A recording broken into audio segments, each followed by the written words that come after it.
next speaker is Dr. Martin Wegener from KIT of Germany. He will be talking about laser direct writings, especially in three-dimensional materials. And he's the leading expert in that area. And let's give the podium to Martin.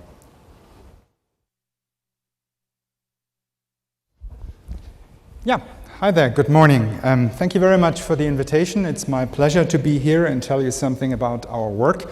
I basically enjoy making strange materials, artificial materials, we call them metamaterials sometimes, that have awkward properties you wouldn't find in natural materials. Sometimes they're even useful, as you will see. And if somebody tells me it's impossible to achieve this or that material property, I feel encouraged to look into it. But of course, we have to make these artificial materials, and for more than 10 years we've been looking into technologies being able to do that. So today I have organized my talk according to technologies. First, I'd like to show you the usual stuff that you can buy off the shelf, and then I'd like to address three issues. One is getting better in terms of the spatial resolution. The second is getting better in terms of accessible sample heights. And the third is about boosting the writing speed by a couple of orders of magnitude. So let me start by reminding you of what existing direct laser writing technology can do for you.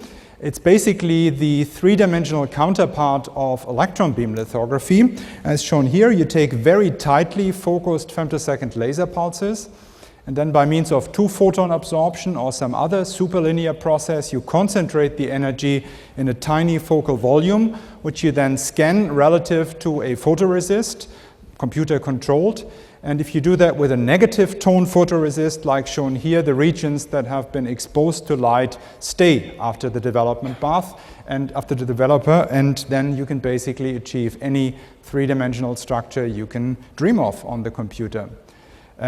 This is a disclaimer. There are many groups working on this stuff, and I've put some historic papers here, and I've listed some of our friends and competitors working in this area, and I will not read all these people to you here. Let's have a closer look at the focus, which is the key element here. I'm showing this for 800 nanometers wavelength of light, a numerical aperture of 1.4, and for circular polarization, for those of you who care. And on the left-hand side, you see iso-intensity surfaces of a focus. The vertical axis is the optical axis. And if you found that too complicated to look at, there's this dashed black line, and the corresponding cut is shown on the right-hand side. That's just the linear intensity depicted here. We don't care about that because we're using two-photon absorption, so you have to square this intensity, which chops off all these ugly tails and side lobes. That is good. And the next question is, what kind of a line width do you achieve with this technology?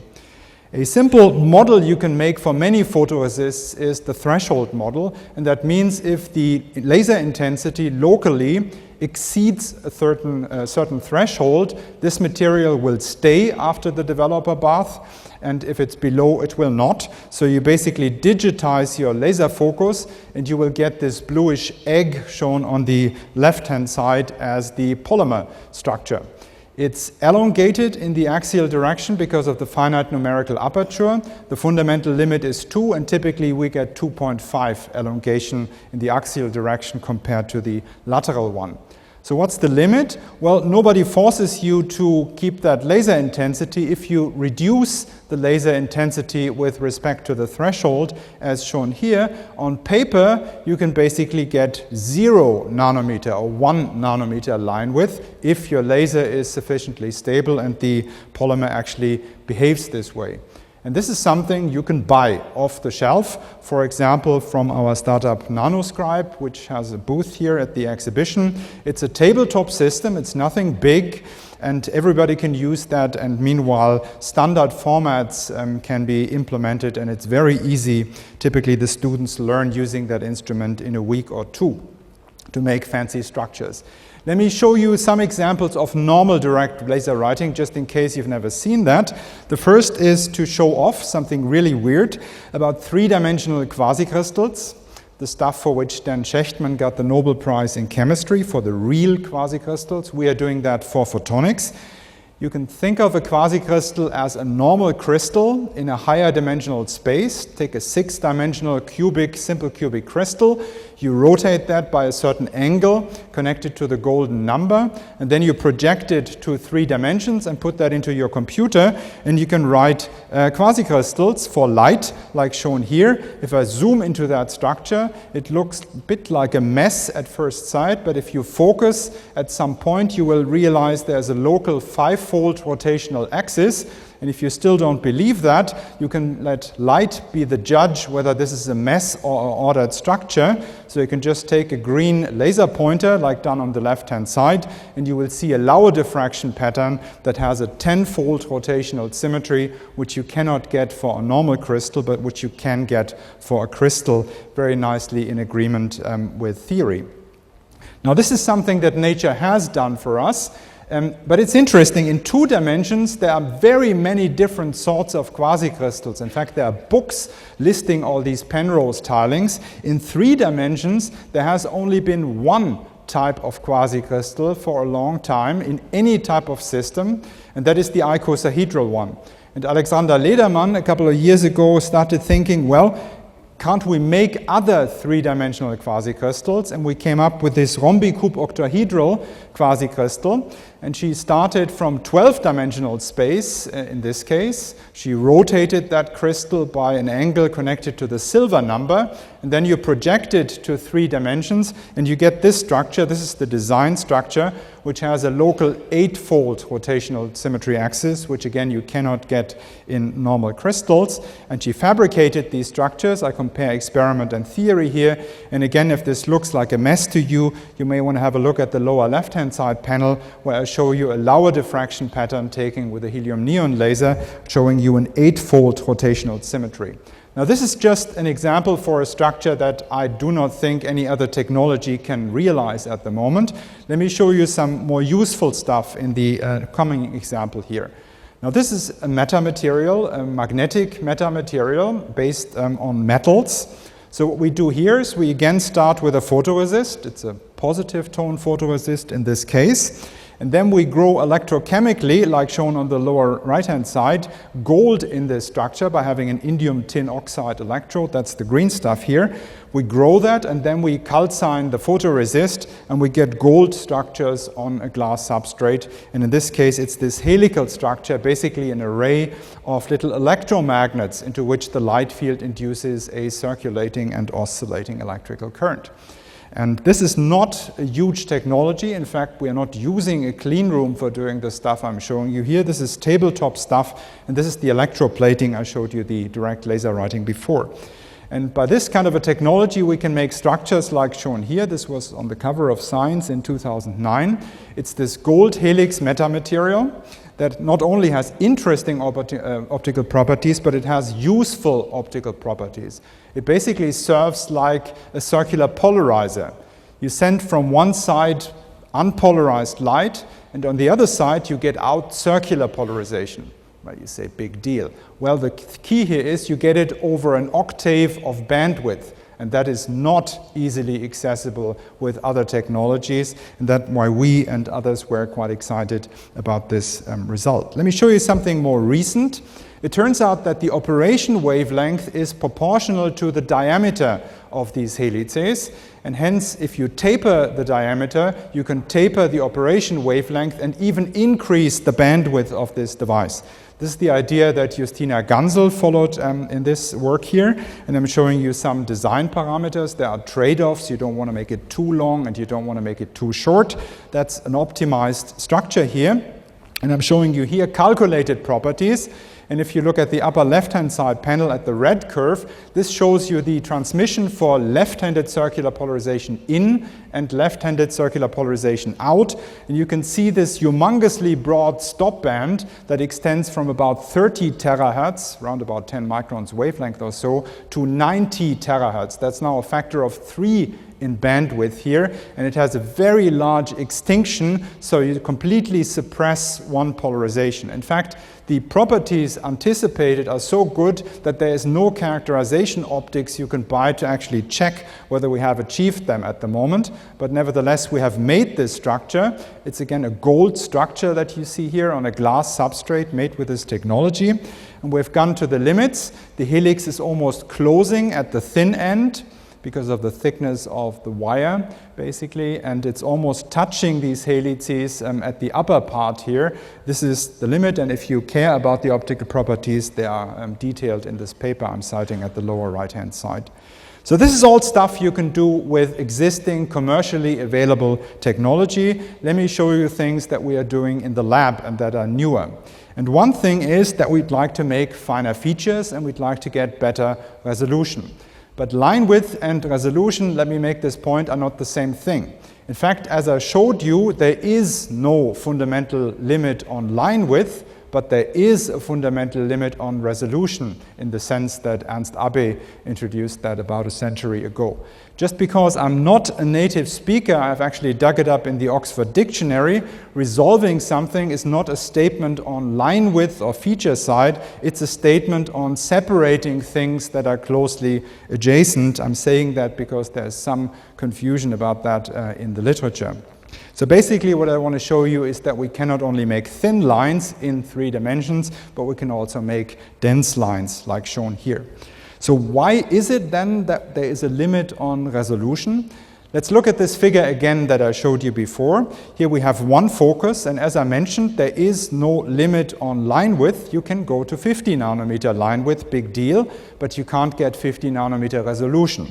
Let me illustrate that by switching on a second focus that you see on the left-hand side, and it will be moving in on the right-hand side. And I now move these 2 foci or 2 exposures closer together. So not to confuse things, there's one exposure, the dose gets accumulated, then we do a second exposure, that's the second blue blob, and they just add up. And that's the issue. And now as I move them closer and closer, you see on the right-hand panel, the sum, that's the blue curve, is getting distorted. You can now already see distortions of the voxels on the left. You could still correct that on the computer. That's possible, a nuisance though. But now you see at some point the blue curve on the right-hand side loses the minimum, and that's the good old Sparrow criterion. And now no threshold on Earth is going to rescue you, and you cannot make 2 features closer than that together. And for 800 nanometers wavelength of light and 2 photon absorption, which underlies this calculation here, the lateral 2 photon Sparrow criterion is 200 nanometers. If you do the same thing again in the axial direction, you will find a factor of 2.5 larger, about 500 nanometers resolution in the strict sense. And that's not very good. In fact, the worst resolution in 3 dimensions limits your overall resolution, and this has been a problem of this field for many years for making general 3-dimensional structures. So how can we get around this? Well, by stealing or inheriting a trick that is known from microscopy that has been invented by Stefan Hell, who gave a plenary here last year. And this is just showing one of their nice results, confocal microscopy. And you see by going to this stimulated-emission-depletion STED trick, they were able to get 8 nanometers line width here with green light, 532 nanometer light in this case. The best published value from their group is about 5 nanometers. That's lambda over 100 in the optical far field. And I think that is really cool. But I think it would be even cooler to get lambda over 100 in optical lithography. And there are lots of things we and others could do with that. As you will see, we are not at lambda over 100 in lithography, but we are getting there, hopefully, and I'll show you where we stand in just a moment. Just in case you've never seen this trick, the basic idea is that you need 2 switches. Not one switch, you need 2 switches. One to switch things on and another switch to switch it off. In fact, I'm going to be using 2 lasers, a red laser to switch things on and a green laser to switch things off, as suggested by this image here. You can think about it as writing a line and then taking an eraser to erase the edges of the line, but that's misleading in the sense that we're doing it in parallel. We're depleting or inhibiting while we write, so maybe this picture is more adequate. We have a fat diffraction limited red laser, and then we take a special central focus of the green light, and we inhibit in the periphery the writing, and hence we get a thinner line, and hence we also get a better resolution in the sense that I defined. So how does that work optically? Back to this picture here. That's the good old normal direct laser writing. And now we add a second focus. In this case, it's a donut focus, the specialty of which is that you have a dead zero of the intensity on the optical axis, as you can see on the right-hand side panel here. You can see it right here. This is the zero, and that's the magic of this focus here. And we're going to excite with the red. We're going to de-excite the periphery with the green, and hence we get a smaller effectively exposed volume, the blue stuff on the left-hand side. And if you now crank up the depletion power, basically you're going to inhibit or erase or de-excite everywhere except for the very zero of the intensity. And as you can see on the right-hand side panel, you can go to any line width that you want, and you can also go to any resolution that you want in the sense of resolution that I defined earlier on. That's the magic, and the line width scales like 1 over the square root of the de-excitation power if you look into the mathematics. So you get better resolution, but there's a second thing you must not underestimate, that is you get robust against fluctuations. In normal direct laser writing, you can work a few percent away from the tip of your spatial profile, and you can get very thin lines. But once your laser fluctuates by a few percent, actually you get 100% line width fluctuations. You can even lose your line. That's okay-ish in the lab. We typically get down to 0.1% laser power fluctuations, but that's not acceptable in an industrial environment where very often you must tolerate 5% or so fluctuations, and that's a total killer for normal direct laser writing. If you use STED, like suggested on the lower part of this view graph here, you get much more robust against fluctuations because you have these very steep slopes of the de-excitation laser right in the center. I find that immediately clear. If you don't believe me, you can also do numerical calculations on that, and that's shown here. That's taken from the review article I'm citing on the lower right-hand side here, and you get basically much lower fluctuations than from normal direct laser writing, and at the same time you get thinner lines and better resolution. That's basically the idea behind this technology. So where do we stand? The key is developing appropriate photoresists, all of which are not commercially available. I will tell you about our stuff. If you want to see what our competitors are doing too, I recommend you have a look at this review article, which covers everything that I know of. But just by looking at this view graph, you see that these systems are very different, just from their optical properties and how the lasers are positioned with respect to each other. Let me mention a few things in case you've never seen this. We like stimulated emission depletion. So the principle is shown here. We have a photoinitiator molecule in the resist.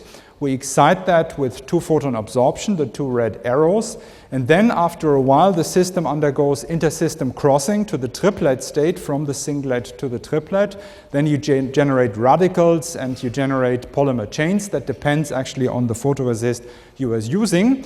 And then locally, you can, if you want, de-excite the electron from the singlet back to the ground state by this green laser here, which is actually a green laser, 532 nanometer wavelength in our case. And we like that because stimulated emission under our conditions is fast. It has about a time constant of 1 nanosecond. That's good for fast writing that I will come back to later on. And also, do you take out energy from the system? You don't impose further energy into the system, which would mean heating, and which I think is not a good idea. But there are other ideas. John Furkas is using this kind of an approach, where you deplete the system by excited state absorption from an intermediate state. You bring the electron sky high, and then somehow, by non-radiative decay, it goes back to the ground state. That also depletes effectively. But it's about 3 orders of magnitude slower, and it brings in further energy into the system, which we do not like, at least. There are yet further ideas, like from Robert McLeod's group, where they use one photon excitation of an initiator and another molecule to stop the process. That's the second switch here in this game. And Ming Grook's group has also worked on this area, but we are not. So the other thing is that you have to get the proper foci of light. This is the red focus for excitation, around about at 800 nanometers wavelength. Again, the vertical axis is the optical axis. You can see two cross-sections of a measured focus in an instrument here. Just for reference, I put this ellipse, because now we add a second laser. We add a 532 nanometer laser, for instance, a donut focus. That's a very popular focus in microscopy, where people often do not care about 3 dimensions, but rather about imaging areas. That is good in the sense that you can reduce the lateral resolution, but it's bad in the sense that you don't gain anything in the axial direction, as you can see in on the left-hand side. Basically, your volume element, your voxel, is getting a cigar, and for many general 3D lithography purposes, that is completely useless. You would rather like to have a spherical exposure volume. That's why Joachim Fischer has come up with this bottle beam focus here.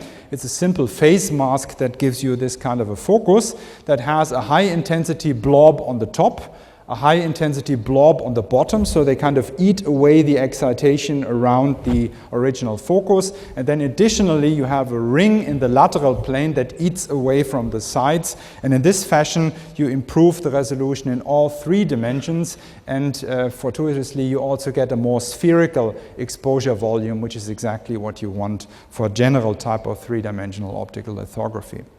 That's what we're doing. These are all measured foci of light, which you have to align with respect to each other. The first example is just a test example. So to show you that we have gotten better resolution, I should show you some sort of a grating or so. But I want to do that in 3 dimensions. So I show you a 3D grating, a Woodpile photonic crystal that we're making. I assume you have seen crystals like that, but it's not really important. Just to define what we do here, it's the sequence of orthogonal rods that we are fabricating, and the characteristic parameter is the rod spacing A that I'm going to vary, and the axial period is connected with that. So these are lithographic examples. Maybe you start by looking at the upper left-hand side panel here, which is normal direct laser writing.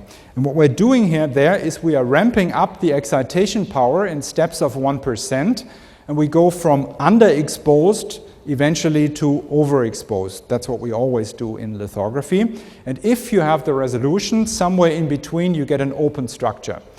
We simply look at these structures because the colors are Bragg diffraction colors, and it's an easy way to assess whether your structure is open or not. But we have also looked at them with focused ion beam cutting and electron microscopy and looking spectroscopy. Just look at the colors. It's immediately clear what's happening there. And then as you go to smaller rod spacings, which is going up on this axis here, you see at some point, round about at 375 nanometers rod spacing in this case, you lose the colors and you immediately go from underexposed to overexposed, which means you don't have the resolution to fabricate that structure. I would like to emphasize that this is better than the best previously published normal direct laser writing, and I'm emphasizing that to say that when I compare that with STED, I'm not comparing our STED with our best, I'm comparing it with the best to the very best of my knowledge. So if you now look on the upper right-hand side panel, we switch on the STED beam here, and you can immediately see that we can go to smaller rod spacings. Even this guy here is open. It has a UV stop band. That's why you don't see it with your eye. You can also see that the lateral range has become larger here because the resolution is better. We can now fabricate a larger range of filling fractions. And if you look very carefully at the edges of these little patches, each of which is a Woodpile photonic crystal, you can see here the edges are rounded because of the proximity effect, whereas they are not so much rounded on the right-hand side. So we're getting better in various different aspects. This has been published in this publication. If you take these 3 guys here, which are not the smallest ones that we've ever made, but this is a conservative thing thing here. If you look at these guys and look at the resolution that we have achieved, in this case, that is smaller than 375 nanometers, and I'm not accounting for shrinkage for the experts. The actual structure is smaller. I'm not selling you shrinkage for an advantage here. This is the nominal, the fabricated structure, has less than 375 nanometer resolution. If you compare that to the 1 or 2 photon Abbe criterion, they are the same. That's about a factor of 2 below the Abbe criterion. It's less below the 2 photon Sparrow criterion, which is much more stringent, basically because you gain a factor square root of 2 by the 2 photon in the Sparrow criterion, and you don't in the Abbe limit. So we're getting better. Can we do interesting things with this improved type of three-dimensional lithography? Well, let's look at this example. It's an invisibility cloak. I don't have the time to get into this. Basically, you are mapping fictitious coordinate transformations onto actual material properties. And in this example, we have a carpet cloak. The story goes like that. You can hide some stuff on the bottom here. You put basically a carpet, a metallic carpet on top of it. You can't see through the metallic carpet. But then every idiot will see that something is on the floor, that you get the aberrations due to this curved surface here. And the purpose of the structure on top here is to make this bump disappear, in the sense that you will see a flat metal mirror if you look through this structure here.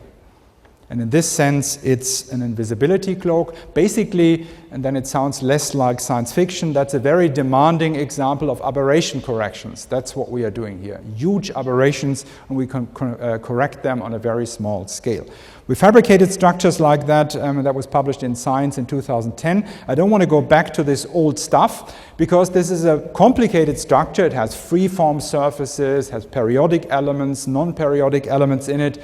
We were not able to get below 800 nanometer rod spacing in this case, which brings you to infrared operation wavelengths. Now, using the STED trick, we can make it better by more than a factor of 2 right away. In this case, the rod spacing is down to 350 nanometers, and you see some electron micrographs of fabricated structures here. There are reference structures and cloaks. Actually, we make very many of them. It doesn't take so long. If you care about the details, this number may be of interest to you. We're not using awful powers here. We're using a 50 milliwatt continuous wave laser to de-excite here. So this is something you can even get from an illegal type of laser pointer. It's not going to be outrageously expensive to implement that. So here the structure is shown upside down, because we always have the substrate kind of at the bottom. If we now look at the structure, which we do from the other side, this is just a control. This is looking from the wrong side. You see these vertical dark stripes. These are the aberrations that I talked about. If you now use it from the correct side, the reference structure shown on the top again has these 2 dark stripes, the aberrations, and they pretty much completely disappear if you look at the lower right-hand side structure, where it's pretty much homogeneous. And this nicely agrees also with brute force calculations for this structure. And I should like to emphasize that this works for a very large range of angles. You can basically look at it from any direction you want in three-dimensional space. You can tilt your sample so much that the contrast inverts. You basically get into a scattering mode or bright dark field mode. And even then, if you compare top to bottom, it still works like a cloak. And we were quite happy about that, because these were the first three-dimensional structures in contrast to many structures you may have seen. They are polarization independent. There's no cheating here. They are broadband, more than 2 octaves of bandwidth. They move into the visible, but I haven't shown you so far that the phase fronts also get reconstructed. That's something I enjoyed very much. Some people think this is necessarily connected. That's not true. There are counterexamples. Invisibility for the amplitude or for the rays is not the same thing as invisibility for waves. So let me show you some phase characterization. So we image our samples with a single microscope lens onto a camera. That's what I showed you already. We illuminate, no big deal. And now comes the new kick. We add a second mirror of the Michelson interferometer, and we let the image of the sample on the camera interfere with a reference image. And then we scan this piezo stage that you see here, this guy. And then by taking these position-dependent images, we can reconstruct the phase in a very straightforward manner. And in this fashion, we got these these phase images. These are measured. On the top, you can see the phase image of the reference structure. This is this bump, and the phase just looks like the bump. It's like in geometrical optics. And on the lower panel, you see the cloaking structure, and the bump has almost disappeared. I'm going to show you this cut, the white curve, in just a second. Before that, let me show you that if you look from the other side, I'm not cheating here. These are two comparable structures, two comparable aberrations. No cheating. And if you compare this now, the black curve here, that's the distortion, the aberration is about 3 pi in height that we started with. And then with the cloak, we have almost, not exactly, but almost gotten rid of that. In fact, there are some approximations that we're doing in the design. It's not all imperfections of our fabrication process. So you can do really complicated structures. And again, now it's not only 3D polarization independent, broadband and visible, but also it operates for the phase. Let me give you another example. Something I dreamed about more than 10 years ago is obtaining visible frequency, complete three-dimensional photonic band-gap photonic crystals. And now we have the resolution to do this in 3 dimensions, but we also need to convert the structure into a high-index structure. So in the last example, I showed you a polymer structure. Let me show what else you can do in lithography. By a 2-step procedure, we convert basically the polymer into a titania structure. And we do that by first infiltrating via atomic layer deposition the structure with zinc oxide. We calcine the polymer. We regrow zinc oxide to adjust the filling fraction to get optimum band gaps. Then we again use atomic layer deposition, in this case of titania, and then we etch away the zinc oxide to basically get a replica of the polymer now in high index titania at visible frequencies. And this is a set of electron micrographs. Let me remind you that we are using 800 nanometer wavelength of light to expose. So this is almost as wide, 800 nanometer, as this entire image. So the features are quite a bit smaller than the wavelength of the excitation laser here. This is the titania structure. We're getting down to close to 100 nanometer axial line width here. And on the lower panel, you see that this is actually a fairly homogeneous structure. The overall quality is pretty good. If you look at it through an optical microscope, this is what you see. It's a fairly homogeneous structure here. We've made this rectangular because we're going to do angle resolved spectroscopy. I don't want to dive into this very deep, but what you have to do is you have to show that for all angles and for all polarizations, you have a stop band and that these stop bands overlap.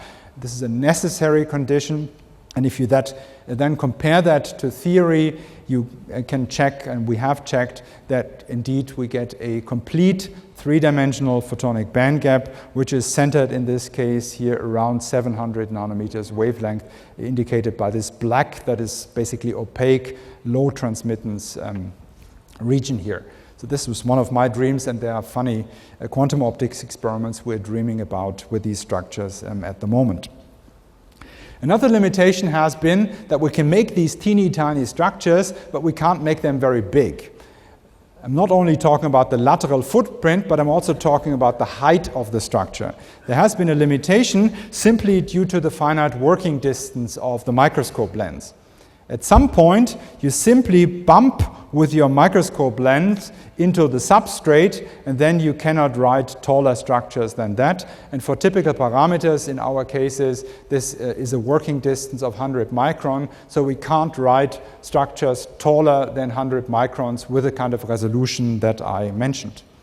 There's a simple, seemingly simple trick that Michael Thiel and Holger Fischer at Nanoscribe came up with, and that is to just invert the situation, and we call that dip-in direct laser writing, because we're using the photoresist as the immersion liquid. We literally drop it onto the microscope lens, which would not at all be a good idea if we were using 1 photon absorption, then your lens is dead.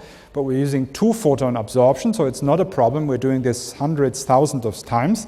And then there is no issue anymore. Michael Thiel has made structures of several millimeters in height, and I don't see any fundamental reason doing even taller structures than that. And there's a second benefit you must not underestimate, and that is that now the aberrations may still be there, but the aberrations are constant. Whereas in the left-hand side case, there is a teeny tiny refractive index contrast between the substrate and the resist on the order of 0.01 or something like that. But after a distance of 10-20 micron, the additional aberrations change. So you have aberrations that change depending on height, and that's a pain in the neck to correct.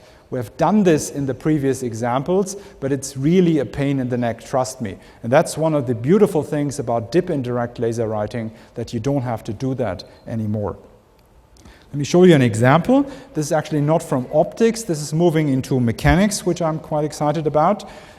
We're trying to copy things from optics to mechanics. I talked about this cloaking. The mathematical key behind that is that you can take the Maxwell equations, you perform a coordinate transformation, and you can show you get back the Maxwell equations just with different material parameters, with a different epsilon and a different mu. In mechanics, that is not so simple. It turns out you can't do it in general. You can only do it for a particular class of materials, and these are called Pentamode Metamaterials. And basically, these are solids that act approximately like liquids. And the beauty is we can make these meta-liquids, and we can then intentionally make them inhomogeneous in space or even anisotropic in space, and then you can make things kind of mechanically invisible, and there are some useful applications of that. The issue is pentamode metamaterials have been mentioned zillions of times in the theoretical literature, but nobody has made them. This is the suggestion that Graham Milton, a friend of mine, and Andrei Sherkayev have published in 1995. It's this diamond-like structure of double cone elements that touch each other at single points. I must excuse Graham, he is a mathematical physicist, he can suggest things like that. I mean, first of all, you can't make point-like structures, and second, even if you were able to make them, this structure would immediately fall apart, it's completely unstable. It acts like a liquid because it's not easy to compress. If you impose hydrostatic pressure, you would have to shorten these double cone elements, so it has a finite bulk modulus, but it has pretty much zero shear modulus. You can very easily deform this structure. That's why it acts like a liquid. But again, this hasn't been made, and I think it's impossible. Our idea was to make this point finite, and the hope was that we can keep the desired properties, and indeed it does work. So Timo Bückmann fabricated these structures using dip-in direct laser writing. That's, I would claim it's impossible with normal direct laser writing. This is done with dip-in direct laser writing. It's a fairly large structure. You may want to have a look at it. This is about 1/4 of a millimeter or so in all dimensions. The lattice constant is about 37 microns. And if you look for defects or imperfections, actually you have to look for a while. There is not much except for the dirt on the lower left-hand side. Again, we're not using a clean room. But even these double cones on the edges are all very nicely aligned. To me, this is a miracle. If you look at the very same structure from a different angle, you can see that it has the proper symmetry. Here you can see the hexagonal view of the diamond lattice. An amazement to me is that you get Laue diffraction. We have discussed this in the group, and for 37 micron lattice constant and Heine light, you still get Laue diffraction. And this is among the smallest connection diameters that we have made. Here the connection is 0.5 micron, which is nearly 1% of the lattice constant. So this is not only about resolution, this is about precision in fabrication.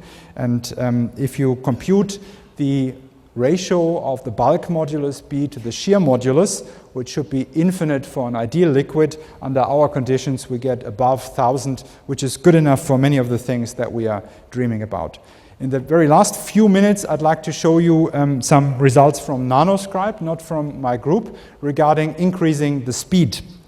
So far, we have used piezo scanners, typically at 100 micron per second speed, and it takes some patience to make these structures here. But you can buy off-the-shelf Galvo scanners that give you, under the same magnification conditions that we are using, an effective speed of 1 meter per second on the sample. So this will be 10,000 times faster. Can you speed up lithography by the same factor? Well, you have to be a bit careful. If you scan, you have to appreciate the fact that you have a finite field of view. It's about 300 microns for our conditions. So after scanning 300 microns, which takes you about 300 microseconds, you have to turn around. Say you use the same time to turn around, 300 microseconds, and then this leads to an acceleration of 600 g. This is not violating any laws of physics, but I think you can imagine that the actual position is not going to be identical to the nominal position. You're going to get aberrations, and this is an issue. You get humongous accelerations at these very large writing speeds. So this is an issue.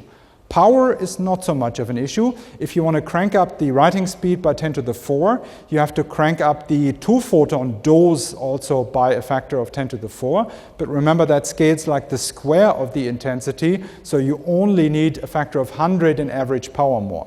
I didn't say that. Typically, we use order milliwatt average powers, so now we need order 100 milliwatt. That's not a big deal. Still, you can use very inexpensive type of lasers. That is not an issue. What is an issue is the data rate. If you go for 100 nanometer feature size, which is not the best that we are doing these days, and for 1 meter per second, that corresponds to a data rate that you have to get from your computer to your acousto-optic modulator of 10 megabits per second. Only for on-off switching. Often we do gray tone type of lithography to adjust the line width, then you need more bits. Again, this is not impossible, but if you actually do that, you will find out that's a hell of a data rate. We don't want to do this just for seconds, we want to do it for hours. So this is an issue. So the issues are acceleration and data rate, so you don't quite get 10 to the 4, but you can get 100 and more depending on the structure you're using. Let me show 2 quick examples and then I come to an end. The first example is just writing letters to show you this aberration story. If you could please start the upper movie, it's already over. This is trying to write the alphabet with some sort of correction, but not all the corrections, and you will find it difficult to read these letters. If we now look at the lower movie, if you could please start that now. This is with the nanoscribe correction, then all of a sudden you can read all these letters. It's a very short movie because it's getting very, very fast. So actually you can't look as quickly as these things are being written. Now, I'm not very much interested in these structures, but here is an example that Michael Thiel has written to show you that now you can make macroscopic structures. You can write photonic color on square centimeter type of scales, also on opaque, like silicon substrates in this case. But I'm more excited about 3D, and this is really my last example. This brings me to a structure that Graham Milton has suggested to us. It's kind of an anti-liquid. Now it has a shear modulus that is much, much larger than the bulk modulus. And you can look at this structure. Timo Bückmann tried to fabricate this structure, and after 60 hours, he interrupted the job because he anticipated it would take much more than 100 hours of writing time. But now with dip-in and fast laser writing, we can bring the hours to minutes, and all of a sudden we can make these structures, and we can even play with the parameters, and it has gotten a lot more fun to do these things. With this, I come to an end, and the only thing I'd like to say is that I mentioned spatial resolution. Now, beyond the Abbe barrier in my talk, I mentioned this dip-in trick, which allows, in principle, infinitely high structures, and I mentioned this increase in writing speed. And with this, I'd like to thank all my co-authors and like to thank you for your attention.